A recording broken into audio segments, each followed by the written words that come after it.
Hello મિત્રો, ઘરના રસોડામાં તમારું સ્વાગત છે।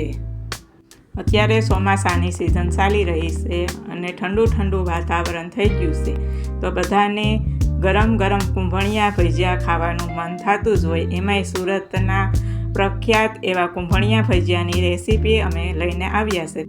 જો તમે આવી રીતે બનાવશો તો તમારા કુંભણિયા ભજીયા એકદમ ટેસ્ટી અને મસ્ત તીખા બનશે। તમે બહારના પણ ભજીયા ભૂલી જશો। અહીં આપણે 250 ગ્રામ આપણે કોથમીર લીધેલી છે, 100 ગ્રામ એકદમ તીખા મરચાં લીધેલા છે, 2 આદુના કટકા લીધેલા છે, લીંબુ લેશું, કટ કરેલું લીલું લસણ 1 બાઉલ અને સૂકું લસણની પેસ્ટ 1 ચમચી અને મીઠું લેશું। અહીં આપણે ધાણાને એકદમ ઝીણા કટ કરી લેશું। આપણે ધાણા મરચાં બધું આપણે માર્કેટેથી આસાનીથી મળી જાય છે, તો આપણે અહીંયા ધાણાનો ઉપયોગ વધારે કરીશું કે જેથી કરીને આપણા કુંભણિયા છે તે એકદમ લીલવણી બનશે। હવે આપણે ધાણા છે તે કટ થઈ ગયા છે, તો હવે આપણે આદુની ઉપરથી સાલ ઉતારીને આપણે તેને ખમણી લેશું।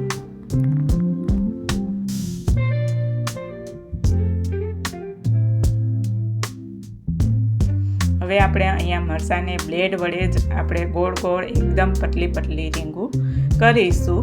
ને આપણે અહીંયા મરચાં છે તે એકદમ તીખા ને આપણે જે લાંબા મરચાં આવે છે તે આપણે લેશું। તો તમે જોઈ શકો છો કે આવી રીતે આપણે મરચાંને છે તે કટ કરવાના છે કે જેથી કરીને આપણે કુંભણિયા છે તે મસ્ત આપણા બનશે।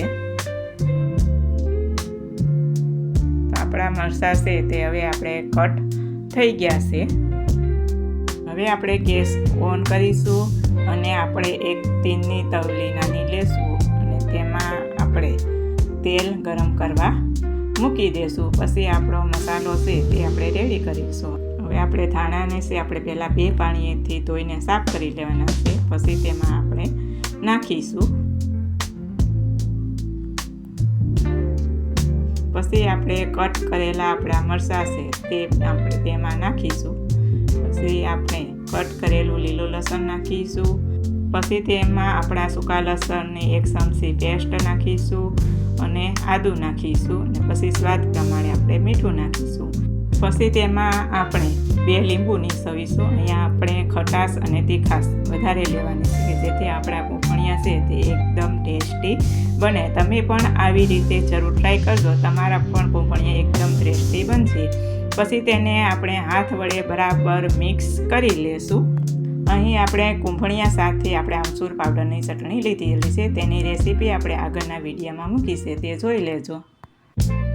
હવે તેમાં આપણે ચણાનો લોટ નાખીશું। ચણાનો લોટ આપણે માપે જ નાખીશું કે જેથી કરી આપણે આમાં લોટ બંધાઈ જશે।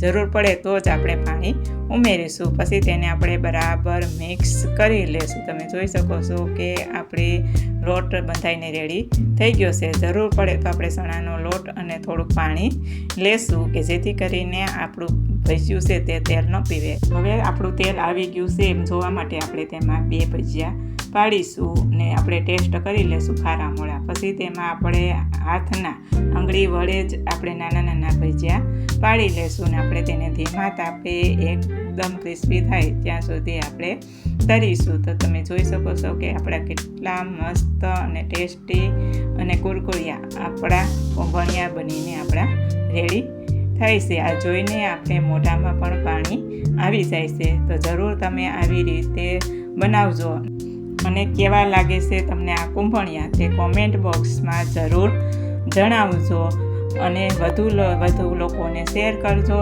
અમારા ચેનલને સબસ્ક્રાઈબ કરજો અને લાઈક કરજો। તો ફરી મળીશું આપણી નવી રેસીપી સાથે નવા વિડીયોમાં। અમારો વિડીયો અંત સુધી જોવા બદલ તમારો આભાર।